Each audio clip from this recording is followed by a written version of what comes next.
Connaissez-vous cet homme? Alors ne vous inquiétez pas, il y a de fortes chances pour que la réponse soit non. Il n'est pas connu pour son visage, mais plutôt pour l'une de ses théories.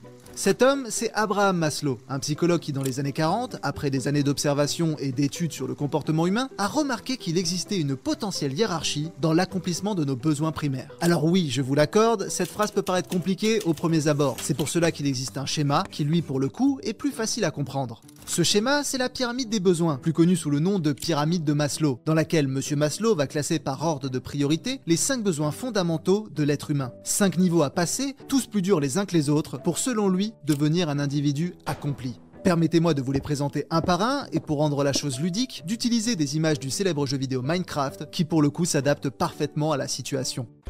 Dans le premier niveau de cette pyramide, nous allons faire face aux besoins vitaux. Boire, manger, dormir, en gros tout ce qui vous permettra de rester en vie dans l'immédiat. Une fois ces besoins assouvis, on peut accéder au niveau 2, où l'objectif sera de combler votre besoin de sécurité. Avoir un toit au-dessus de sa tête, gagner suffisamment d'argent pour vivre, faire des réserves. L'idée est de pouvoir se projeter sur le long terme et de ne pas vivre au jour le jour. Ensuite, place au niveau 3, le besoin d'appartenance. La quête de l'amour en quelque sorte. Avoir des amis, construire une famille, en d'autres termes, développer un cercle social. Ce qui nous emmène directement au 4e niveau de cette pyramide, le besoin d'estime, où tu devras gagner la confiance de tes proches, rendre fier ta famille, te sentir utile, tout ce qui te permettra d'avoir une bonne estime de toi. Une arme qui te sera obligatoire pour atteindre le 5e et dernier niveau, le besoin d'accomplissement, qui lui te poussera à apprendre toujours plus de choses, à créer toujours plus de choses, pour peut-être un jour, qui sait, laisser une trace dans l'univers. Et ce qui est marrant avec ce dernier niveau, c'est qu'il est quasiment infini. Seule ta volonté et tes ambitions pourront en définir les limites. C'est d'ailleurs pour ça que tout le monde veut l'atteindre, car il représente tout simplement la liberté. Et je dois vous avouer que si on a pu si facilement utiliser des images de Minecraft pour illustrer la pyramide de Maslow, c'est pas uniquement car son univers s'adapte parfaitement à la situation. Non, c'est aussi parce que la pyramide de Maslow, en plus de hiérarchiser nos besoins, illustre parfaitement l'expérience de jeu d'un joueur de Minecraft. Du premier niveau, où tu apparais tout nu sur une plage en quête de nourriture, au dernier, où affranchi des contraintes des niveaux précédents, tout ce qui t'importe à présent, c'est de réaliser l'objectif que tu t'es fixé, peu importe lequel. Sauf que Minecraft, c'est pas la vraie vie. Ici, dans cet univers rempli de cubes, tu n'es pas bloqué par les lois, par l'argent, par ta condition physique, par les a priori sociaux. Ici, chaque être humain est vraiment libre d'assouvir son besoin d'accomplissement en réalisant l'objectif qu'il s'est fixé. Que ce soit de tuer le boss final du jeu, l'Under Dragon, construire une réplique à l'identique du Taj Mahal, devenir le meilleur archer de l'histoire. Ou encore, apprendre à faire une ferme à cacao automatisée, filmer le processus, le mettre sur YouTube, te découvrir une nouvelle passion, en faire ton métier, et 10 ans plus tard, être avec vous ici pour en parler. Tout ça pour dire que dans un jeu aussi libre que Minecraft, où l'accomplissement est à la portée de tous, c'est finalement le comportement de chaque être humain qui en définira la nature, répercutant alors dans le jeu et son univers toutes les facettes de l'humanité, comme si Minecraft n'était qu'un miroir de notre société, un miroir révélant au grand jour les multiples aspects de l'être humain. Et malgré le fait qu'il soit difficile de quantifier ces nombreuses facettes, on peut quand même les regrouper en 4 grandes catégories, 4 piliers qui définissent à la fois la nature humaine et par conséquent les différents types de joueurs Minecraft. Et pour illustrer cette théorie, nous allons mettre en lumière plusieurs joueurs qui, de par leurs actes, sont chacun liés à un de ces piliers. Mais avant d'en arriver là, laissez-moi vous parler de CyberGhost VPN, notre sponsor du jour. Tu vois mon petit, le monde est dangereux, alors pour te protéger, tu peux mettre un casque, des genouillères, des coudières, voire même un gilet pare-balles si le besoin se fait ressentir. Mais sur internet, toutes ces protections sont inutiles, même un bouclier ne saurait arrêter un malware. Non, sur internet, la meilleure chose qui pourra te protéger, c'est CyberGhost VPN. Déjà, il te protégera des stalkers, que tu sois chez toi ou sur une terrasse d'un Starbucks. Grâce à lui, personne ne pourra espionner tes activités, aussi sombres soient-elles. Ni les hackers, ni le gouvernement, ni ton ex-parano ne pourra voler tes données. Mais ce n'est pas tout, CyberGhost VPN te protégera aussi de l'inflation, te permettant de profiter d'un maximum de services à prix réduit, comme les tickets d'avion ou les chambres d'hôtel. Et ça marche aussi avec plus de 35 services de streaming, comme Disney+, Netflix ou encore Amazon Prime. En changeant ton adresse IP française pour celle de l'Inde par exemple, au lieu de payer 70 € par an pour ton abonnement Amazon Prime, il te reviendra à seulement 17 €. C'est moins cher et en plus tu auras accès à du contenu exclusif indisponible en France. J'ai comme l'impression que c'est tout bénef. D'ailleurs, CyberGhost VPN protégera aussi toute ta famille. Un seul abonnement et c'est pas moins de 7 appareils qui pourront être protégés des différents dangers d'internet. En plus, tu peux l'utiliser sur Windows, Android, macOS, iOS et même sur Smart TV et console. Alors autant te dire que ça régale. Et tout ça pour seulement 2 € et 3 minuscules centimes par mois, satisfait ou remboursé. Et en plus, si tu passes par notre lien en description, tu as 4 mois offerts, donc c'est moi qui régale. Donc laisse CyberGhost VPN te protéger et rejoins 38 millions d'utilisateurs satisfaits. Voilà, maintenant que cela est dit, revenons à Minecraft, ce reflet de l'humanité, et découvrons ensemble le premier de nos 4 grands piliers. L'homme est un animal social. Et depuis la nuit des temps, il a toujours cherché à évoluer en groupe, d'abord au sein d'une tribu, puis sous la forme de villages, de villes, de pays, pour qu'au final de nos jours, grâce à Internet, chaque individu soit connecté d'une manière ou d'une autre. Et cette facette de l'humanité, cette envie irrépressible de se rassembler, se reflète aussi dans Minecraft, et ce, depuis sa création. Alors au départ, sous la forme de petits serveurs, entre amis, puis rapidement de plus gros, cumulant parfois plusieurs milliers de joueurs. Et parmi eux, certains ont même voulu partager leur aventure au-delà du jeu. D'abord à leurs amis, absents ce jour-là, puis à d'autres joueurs, curieux de découvrir une expérience différente de la leur, mais aussi à quelques réticents, qui n'avaient pas encore rejoint ce monde rempli de pixels, pour au final, emportés par leur élan, réunir des communautés si grandes qu'aucun serveur Minecraft ne pourrait les contenir. Car oui, le succès de Minecraft est intimement lié à la croissance de YouTube et à ses créateurs, qui ont su mettre en lumière ce monde aux possibilités infinies. En France, nous avons eu Frigiel, Hey Pierre, Fanta et Bob, qui sont d'ailleurs les créateurs qui nous ont initiés au jeu, et de manière plus générale, dans le monde, des centaines d'autres ont propagé la bonne parole. Et aujourd'hui, la première personne qu'on a décidé de mettre en évidence fait partie de ces gens-là. Il s'appelait Technoblade et du haut de ses 23 ans, il avait accumulé plus de 16 millions d'abonnés en créant des vidéos sur Minecraft pendant plus de 10 ans, devenant au passage l'un des plus gros youtubeurs Minecraft du monde, sans jamais donner son nom ni même montrer son visage. Et si je parle au passé, c'est tout simplement car dans cette vidéo, sortie il y a maintenant 1 an et 8 mois, Alex a adressé à sa communauté les mots suivants. Hello everyone, Technoblade here. If you're watching this, I am dead. Ce que vous venez d'entendre, c'est le père de Technoblade, en train de lire la lettre que son fils a écrite avant de mourir. Une lettre d'adieu expressément adressée à sa communauté. Dans cette dernière, il révèle pour la première fois son identité, et remercie les gens de l'avoir suivi dans ses créations. Il nous fait comprendre qu'il a eu la meilleure vie qu'il aurait pu avoir, que les 10 années qu'il a vécues en tant que Technoblade ont été les plus heureuses de sa vie. Cette lettre, Alex l'a écrite dans son lit d'hôpital, seulement 8 heures avant de quitter notre monde. Il avait dédié la majorité de sa vie à sa communauté, et comme une évidence, ses dernières paroles lui furent adressées. Et même si de son vivant, son visage n'avait jamais été dévoilé, la réaction de plusieurs milliers de personnes à sa mort peut nous faire comprendre à quel point le gars était apprécié. Car pour lui rendre hommage, des milliers de personnes ont inondé Internet, en postant des milliers de vidéos portant tout le nom de Technoblade Never Die. Même la chaîne officielle de YouTube en a posté sa propre version. Ce phénomène montre à quel point les liens tissés dans ce jeu virtuel sont bel et bien réels, à quel point l'aspect communautaire de l'être humain est capable de traverser les frontières. Technoblade n'était pas censé exister en dehors du jeu, en tout cas il avait tout fait pour. Et pourtant, à sa mort, ce ne sont pas seulement des personnages constitués de pixels qui ont pleuré des cubes de larmes. Non, ce sont des milliers de personnes, faits de chair et d'os, que sa disparition a bouleversé.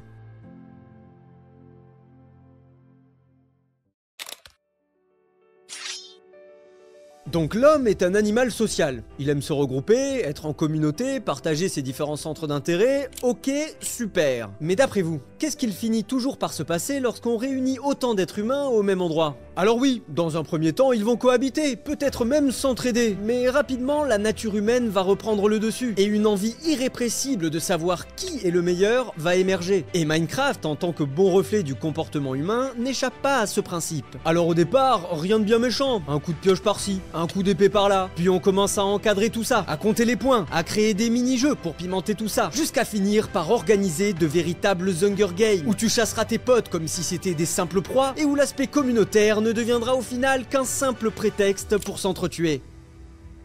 D'ailleurs, le plus gros serveur Minecraft de l'histoire, nommé Hypixel, est né presque par hasard à cause ou grâce à ce phénomène. Laissez-moi vous raconter tout ça.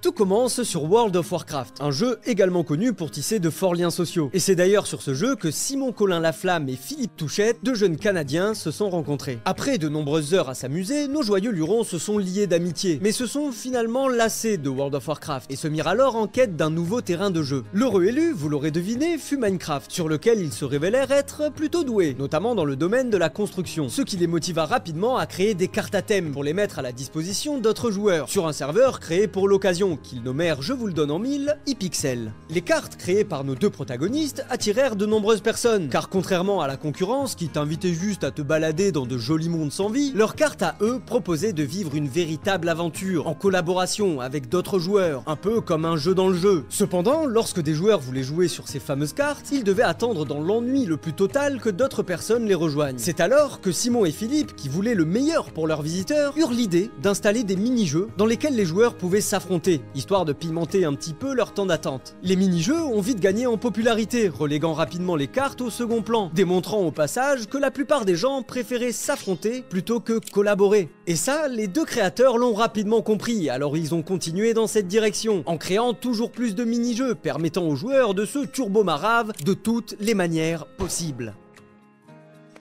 D'ailleurs, l'une des plus populaires d'entre elles, nommée Bed War, a même fait le tour d'internet, notamment grâce à notre cher Squeezie. Le principe de ce mini-jeu est très simple. Allez détruire le lit des autres joueurs, qui correspond à leur point de réapparition, tout en protégeant le vôtre. Et tout ça sur des îles flottantes. Enfin, sur des îles qui volent dans le ciel. Pas vraiment des îles flottantes. Avec de la crème anglaise. Aujourd'hui, plus de 10 ans après sa création, le serveur iPixel a accueilli plus de 10 millions de joueurs et contient plus de 600 mini-jeux. Alors certains sont plus pacifiques que d'autres, mais les plus populaires restent ceux où les joueurs peuvent s'affronter. Car au final, être compétitif, se confronter les uns aux autres, ça fait partie de notre nature, et on ne peut pas l'ignorer bien longtemps, surtout quand on est dans un jeu vidéo.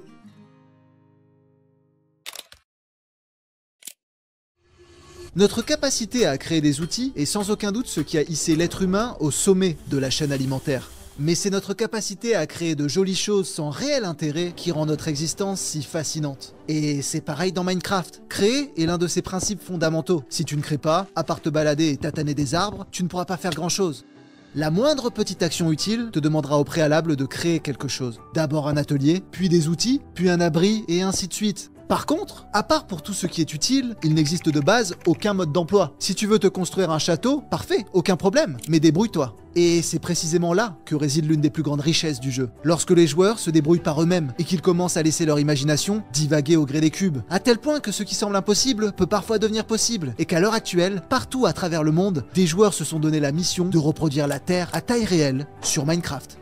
Oui, vous m'avez bien entendu, et rien que d'imaginer l'ampleur d'une telle construction me donne le vertige. Le projet s'appelle Build the Earth, accompagné d'un accent anglais passable. Il a été lancé par le youtubeur PipinFTS il y a maintenant 3 ans, et son objectif est de créer une copie de la Terre dans son état actuel pour que sa beauté puisse traverser le temps. Et aujourd'hui, c'est déjà plusieurs centaines de milliers de personnes qui ont participé à cette aventure. Alors certains s'occupent de reconstruire les autoroutes ou les stades, d'autres s'occupent des lacs ou des montagnes, d'autres encore s'occupent de construire des quartiers ou carrément des villes, mais la plupart se contentent de bâtisses à échelle plus humaine. Car ce qui est bien avec ce projet, c'est que chaque personne volontaire, n'importe où dans le monde, peut rejoindre le serveur pour construire ne serait-ce que sa propre maison. Car dans ce projet, à échelle mondiale, tous les efforts sont bons à prendre. Le but est de reconstruire la Terre dans ses moindres recoins, pour qu'à terme, n'importe qui puisse se balader dans la version pixel des rues de sa ville, et pourquoi pas, reconnaître son humble demeure. D'ailleurs, par curiosité, j'ai voulu savoir s'ils avaient déjà modélisé la ville de Montpellier, et quelle ne fut pas ma surprise lorsque j'ai découvert la version pixel de certains lieux que j'ai l'habitude de fréquenter. Cela m'a quelque peu déstabilisé, j'avoue. Par contre, ce qui m'a encore plus impressionné, c'est de voir l'organisation autour de ce projet. Des dizaines de serveurs Discord classés par pays, pour que chaque personne qui désire participer puisse être accueillie dans les meilleures conditions.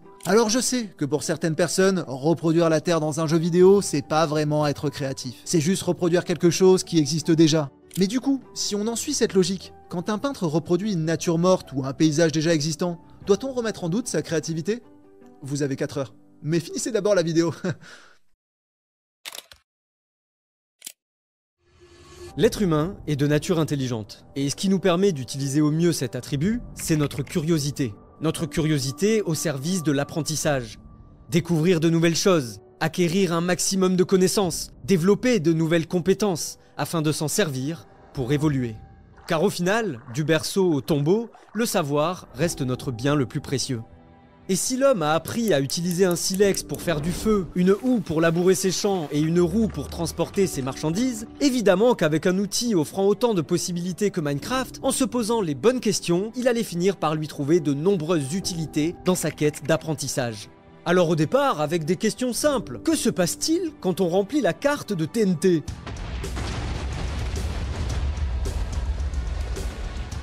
Et rapidement des questions plus complexes qui sortent du cadre du jeu, comme par exemple, est-ce qu'on peut jouer de la musique dans Minecraft ?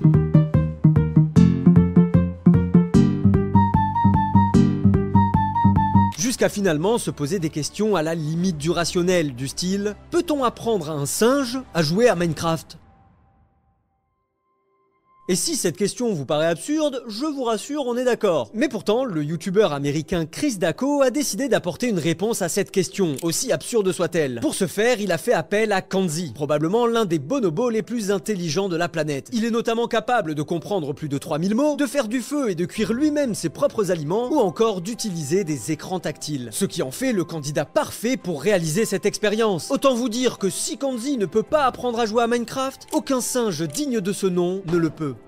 Alors pour commencer, il a fallu apprendre à Kanzi à se déplacer dans le jeu, chose qu'il a réussi à faire en quelques secondes grâce à sa maîtrise des écrans tactiles. Ensuite, il a dû apprendre à casser des blocs, une action basique mais essentielle pour avancer dans le jeu. Et grâce à un système de récompense, il a compris le principe assez rapidement. Je casse un bloc, j'ai une cacahuète, je suis content. Après ça, pour mettre en application les compétences des étapes précédentes, Kanzi s'est retrouvé livré à lui-même dans une grotte, un lieu obscur où il devait avancer en franchissant les différents obstacles, ce qu'il a encore une fois habilement réussi. Et enfin, l'étape finale, après avoir traversé un portail vers le Nether, survivre dans cet environnement particulièrement hostile. Sauf qu'à ce moment-là, Chris, la personne à l'origine de tout ça, s'est rendu compte que quelque chose n'allait pas. Alors certes, Kanzi a réussi cette dernière étape, prouvant au passage qu'un singe pouvait bel et bien apprendre à jouer à Minecraft, mais c'était trop facile. Il lui fallait donc un objectif plus grand, une question encore plus folle, qui cette fois-ci viendrait vraiment satisfaire la curiosité de Chris. Est-ce qu'un singe peut finir Minecraft en tuant le boss final du jeu? En d'autres termes, est-ce qu'un singe peut tuer un dragon? Et pour obtenir la réponse, Kanzi a dû apprendre plusieurs autres facettes du jeu, beaucoup plus exigeantes que les précédentes, comme se battre ou encore manger pour se soigner, ce qui fut cette fois-ci un peu plus compliqué. Il a d'ailleurs fallu 6 mois d'entraînement pour que Kanzi soit opérationnel. 6 mois au bout desquels le jour de l'affrontement final était enfin arrivé. Pour l'occasion, un ami à lui, nommé Teko, était venu lui prêter main forte. Il était certes beaucoup moins expérimenté, mais toute aide était bonne à prendre afin de terrasser un dragon. Et à la suite d'un affrontement particulièrement épique où les carreaux d'arbalète ont fusé dans tous les sens, voici ce qu'il s'est passé.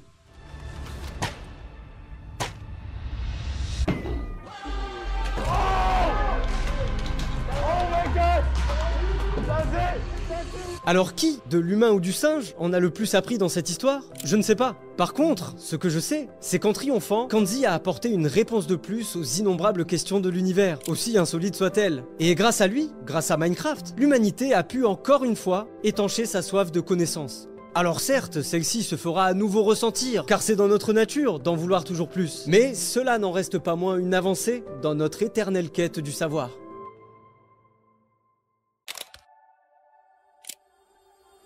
Communauté, compétitivité, créativité et apprentissage sont les 4 grands piliers qui soutiennent Minecraft. Et de la même manière qu'ils ont élevé l'humanité au sommet de la chaîne alimentaire, ils ont hissé Minecraft au sommet de son genre, faisant de ce jeu le plus vendu de tous les temps. Mais au final, Minecraft n'est pas vraiment un jeu.